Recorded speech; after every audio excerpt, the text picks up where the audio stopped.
Teman-teman tahu gak, berjumpa dengan bulan Ramadan itu adalah anugerah dan nikmat yang sangat spesial dan sangat mulia yang Allah berikan kepada kita. Karena kita nggak tahu, bisa jadi Ramadan tahun ini adalah Ramadan yang terakhir untuk kita. Nah, maka dari itu, sebagai seorang muslim, kita harus bisa memaksimalkan Ramadan tahun ini, yaitu dengan mengisi bulan Ramadan dengan berbagai macam amal ibadah, amal sholih. Yuk kita simak bersama apa kata para ustadz dan ustazah kita tentang bulan Ramadan ini. Dan kenapa sih bisa sangat super duper istimewa dari bulan-bulan lainnya? Nah, salah satu alasan kenapa bulan Ramadan itu spesial dan sangat istimewa yaitu karena Al-Quran diturunkan di bulan Ramadan. Teman-teman tahu nggak hafalan Al-Quran yang teman-teman hafalkan setiap kali mengaji dengan ustadz atau ustazahnya seperti surat An-Naba, An-Nazi'at, Abasa, sampai An-Nas dan surat-surat lainnya itu semua diturunkan oleh Allah Subhanahu wa Ta'ala dari Lauhul Mahfuz ke langit dunia ini pada bulan Ramadan. Nah, itulah mengapa Ramadan menjadi bulan yang sangat spesial, karena Al-Quran yang menjadi kitabnya orang-orang muslim itu turunnya di bulan ini. Maka dari itu, bulan Ramadan ini juga disebut sebagai Syahrul Quran atau bulannya Al-Quran. Karena Al-Quran spesial dan diturunkannya juga di bulan yang spesial, maka siapa saja yang membaca dan menghafalkannya akan menjadi orang yang spesial juga. Kalian mau menjadi orang yang spesial, menjadi orang yang terbaik itu? Pasti mau dong ya. Ada hadis Nabi yang mengatakan, khairukum man ta'allama al-Qur'ana wa 'allamahu. Hadis ini diriwayatkan oleh Imam Bukhari, yang artinya, sebaik-baik kalian adalah yang mempelajari Al-Quran dan yang mengajarkannya. Nah, apa maksud dari hadis tadi? Siapa saja orang yang termasuk terbaik itu? Mari kita simak penjelasan Ustadz dan Ustazah selanjutnya. Manusia terbaik menurut hadis tadi adalah manusia yang sedang mempelajari Al-Quran dan mengajarkan Al-Quran. Nah, teman-teman, para ustadz dan ustazah, juga ayah bunda yang sedang mempelajari bacaan Al-Quran, juga menghafalkan Al-Quran, semuanya adalah manusia terbaik menurut Allah Subhanahu wa Ta'ala. Asal harus bersungguh-sungguh, bersabar, dan juga ikhlas. Nah, contohnya nih, misalkan teman-teman sedang menghafal surat An-Naba, tapi salah-salah terus. Nah, teman-teman harus bersabar, juga harus terus mencoba, simak murotal, atau minta tolong bacakan kepada Umi Abi. Juga tetap semangat. Nah, itu contoh bagaimana sikap seseorang yang bersabar dalam menghafal Al-Quran. Syarat lainnya, teman-teman harus ikhlas dan bersungguh-sungguh. Misalnya saat jam mengaji tinggal 30 menit lagi nih, tapi teman-teman masih pengen main. Nah, kalau teman-teman mau jadi manusia terbaik, maka mainnya di stop dulu ya, karena harus bersiap untuk mengaji sebagai tanda kesungguhan teman-teman dalam mempelajari Al-Quran. Tapi harus ikhlas, bukan karena terpaksa. Misalnya mau mengaji karena disiapkan hadiah mobil-mobilan sama Umi Abi, atau karena dibelikan hadiah boneka-bonekaan sama bunda. Boleh aja sih mengharapkan hadiah, tapi jangan dibiasakan ya, karena mempelajari Al-Quran salah satu ibadah yang sangat dianjurkan, karena bisa menjaga kita dari panasnya api neraka. Nah, teman-teman ada yang tahu nggak keutamaan membaca Al-Quran? Kita simak penjelasan Ustadz dari bawah ini ya. Keutamaan membaca Al-Quran itu banyak banget loh teman-teman. Salah satunya dalam hadis Nabi Muhammad SAW yang diriwayatkan oleh Imam Muslim. Nabi Muhammad SAW bersabda, Iqra'il Quran fa innahu ya'ti yaumal qiyamah syafi'an li ashabi. Bacalah oleh kalian Al-Quran, sesungguhnya Al-Quran itu akan datang pada hari kiamat sebagai penolong atau syafaat bagi yang membacanya. Wah, subhanallah sekali ya teman-teman. Bayangkan pada hari kiamat nanti ketika orang-orang terpontang-panting, kebingungan, ketakutan, dan harus mempertimbangkan amalan-amalannya. Tapi ada kabar gembira nih untuk siapa saja yang gemar membaca Al-Quran. Al-Quran akan datang sebagai syafaat atau penolong hari kiamat nanti ya teman-teman. Jadi rajin-rajin membaca Al-Quran ya teman-teman. Terus gimana dong bagi teman-teman yang masih terbata-bata dan kesulitan dalam membaca Al-Quran? Tenang, terus berlatih dan belajar ya teman-teman, karena ada hadiah istimewa nih buat teman-teman yang masih sangat perlu belajar dalam membaca Al-Quran. Mau tahu apa hadiah istimewanya? Yuk kita simak penjelasan Ustazah selanjutnya. Apakah hadiah istimewa dari Allah itu? Sebagaimana yang telah disampaikan Rasulullah SAW dalam hadisnya, alladzi yaqra'ul qur'ana wa yatata'u fihi wa huwa 'alaihi syakkun lahu ajrani. Sedangkan orang yang dalam membaca Al-Quran tetapi terbata-bata, kesulitan dan merasakan berat dalam membaca Al-Quran, maka Allah akan berikan 2 pahala. Masya Allah, maha baiknya Allah ya teman-teman. Ini adalah tanda betapa Allah sayang sekali terhadap kita, terhadap siapa saja yang senantiasa semangat berlatih dan belajar dalam membaca Al-Quran, seperti teman soleha ini. Maka dari itu, tetap semangat ya teman-teman. Lanjutkan belajar membaca Al-Qurannya sampai teman-teman semua lancar, fasih, mahir dalam membaca Al-Quran. Karena selain hadiah istimewa dari Allah yang disiapkan untuk yang masih terbata-bata dalam membaca Al-Quran, Allah juga sudah siapkan nih hadiah spesial bagi siapa saja yang sudah lancar dalam membaca Al-Quran. Apa sih hadiah spesial itu? Yuk kita simak penjelasan selanjutnya oleh ustaz-ustazah lainnya ya. Berbahagialah buat teman-teman yang sudah lancar dan mahir dalam baca Al-Qur'annya. Dalam hadis yang diriwayatkan oleh ibunda kita Aisyah radhiyallahu anha dalam Sahih Bukhari dan Sahih Muslim, Rasulullah sallallahu alaihi wasallam bersabda, "Al-mahiru bil Qur'an ma'as safaratil kiramim bararah." Seseorang yang mahir dalam baca Al-Quran, ia akan bersama malaikat yang mulia dan baik hatinya. Nah, teman-teman, siapa sih yang gak mau ditemani oleh malaikat yang mulia dan juga baik hatinya? Semuanya pasti mau.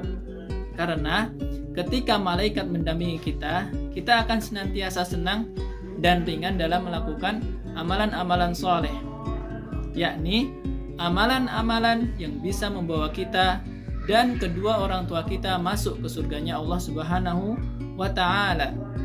Masya Allah, mau dong kita semuanya masuk surga? Nah, mengenai amalan-amalan soleh apa saja sih yang bisa dilakukan di bulan puasa ini agar kita mendapatkan keberkahan di bulan Ramadan?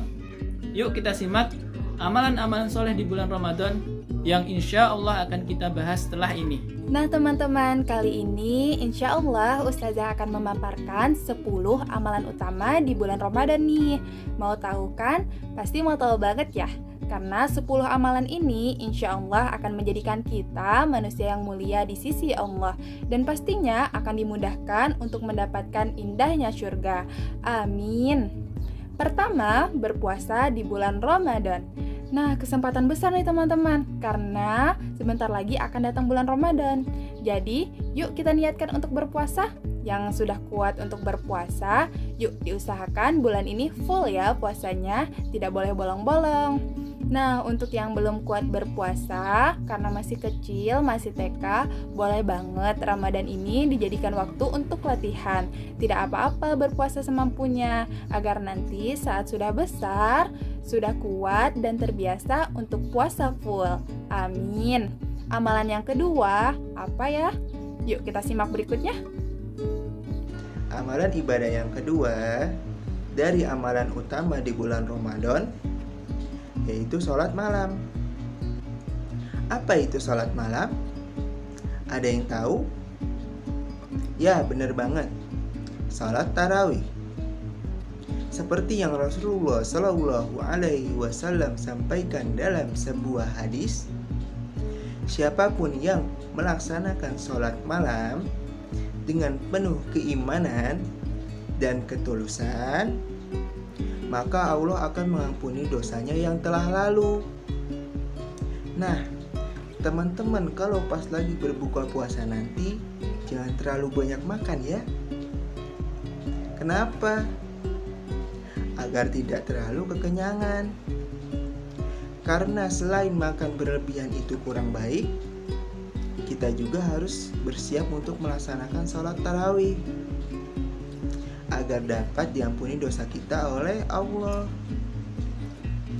Jangan sampai gara-gara kita makan terlalu banyak saat berbuka puasa, kita malah ketiduran dan ketinggalan sholat tarawih berjamaah di masjid. Nauzubillah. Berikutnya, yang ketiga, memperbanyak sedekah. Teman-teman, kalau bulan Ramadan kita sering melihatnya di masjid-masjid banyak yang menyediakan takjil gratis untuk berbuka puasa.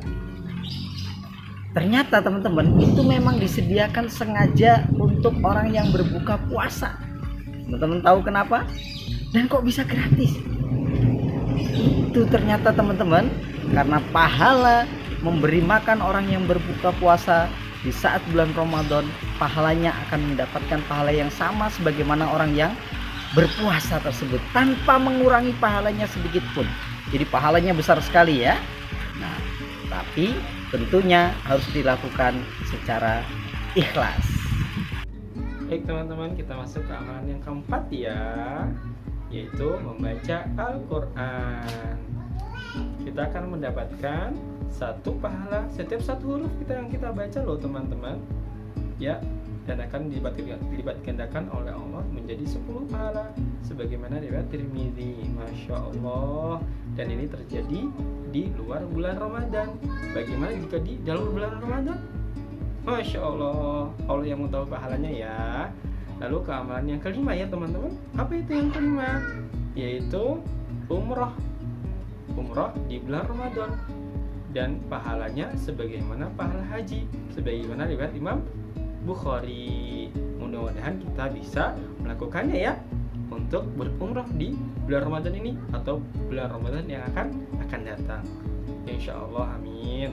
Lalu keamalan berikutnya ya, yang keenam, yaitu adalah i'tikaf.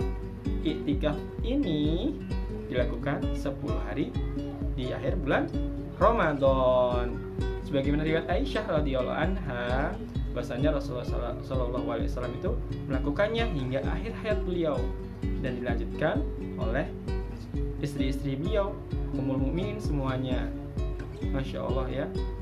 Sebagaimana riwayat Imam Bukhari dan Muslim. Berikutnya yaitu amalan ketujuh, yaitu Lailatul Qadar. Ya, Lailatul Qadar ini kita sudah tahu keutamaannya, yaitu di surat Al-Qadar. Masih ingat kan surat Al-Qadarnya? Insya Allah ya. Silahkan dicoba baca lagi ya. Lalu yang amalan ke-8 yaitu adalah mengakhirkan sahur dan menyegerakan berbuka. Dan ini ya mendapatkan 2 keutamaan juga.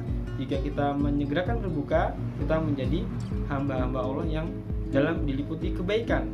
Masya Allah, sebagaimana riwayat Imam Bukhari. Dan jika kita mengakhirkan sahur, kita juga akan mendapatkan rahmat ya di dalam sahur tersebut, sebagaimana riwayat Imam Bukhari dan Muslim. Masya Allah.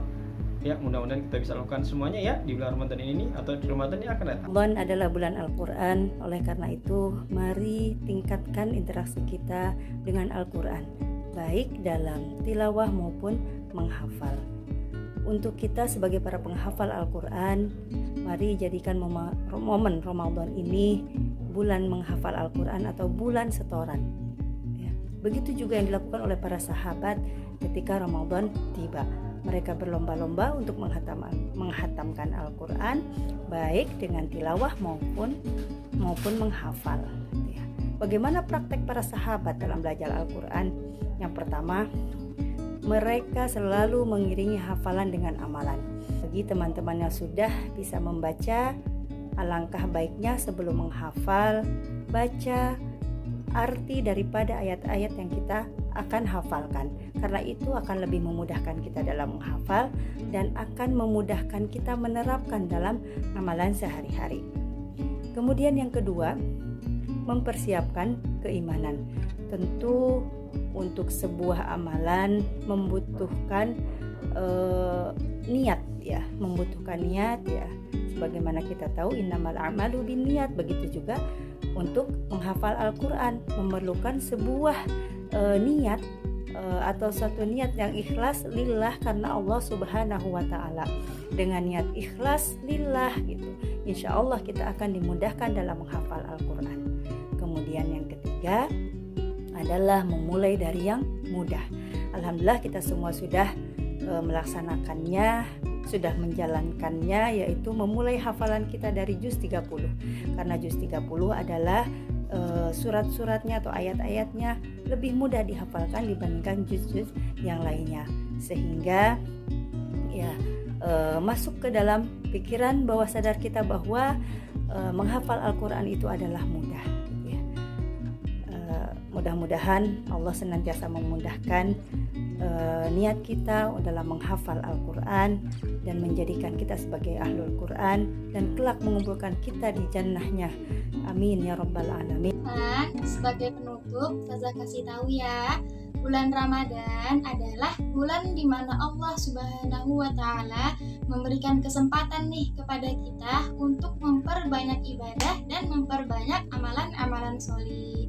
Karenanya Rasulullah Shallallahu Alaihi Wasallam memberikan contoh nih kepada kita, ada berbagai macam bentuk ibadah. Di antara bentuk ibadah tersebut adalah memperbanyak bersedekah. Dan bersedekah itu ada banyak sekali loh macamnya, teman-teman. Banyak banget. Misalnya nih ya, tersenyum. Teman-teman ada yang tahu tersenyum? Nah, iya, tersenyum. Dan ternyata nih ya, teman-teman, tersenyum itu juga termasuk dalam ibadah sedekah loh. Kok bisa? Bisa dong. Sebagaimana hadis Nabi Shallallahu Alaihi Wasallam mengatakan, senyummu di hadapan saudaramu sesama muslim adalah bernilai sedekah bagimu. Hadis riwayat At-Tirmizi. Nah, sekarang teman-teman sudah paham ya. Jadi nanti kalau lagi puasa banyak-banyakin senyum. Tapi hati-hati, jangan asal senyum juga. Masa iya teman-teman lagi dikejar anjing, teman-teman malah tersenyum? Ya janganlah ya, tapi lari. Alhamdulillah, selesai juga ya materi kita hari ini. Mudah-mudahan teman-teman dan kita semua bisa menjadi anak soleh-solehah yang bisa mendapatkan pahala berlimpah di bulan Ramadan yang penuh berkah ini. Amin. Terima kasih juga nih untuk asatidz dan asatidats yang sudah memberikan materi luar biasanya hari ini. Mudah-mudahan Allah memberikan pahala yang berlipat kepada para asatidz dan asatidats, juga kepada teman-teman yang semangat menyimak materi hari ini. Akhirul kalam, salam bahagia dari kami semua. Wassalamualaikum warahmatullahi wabarakatuh.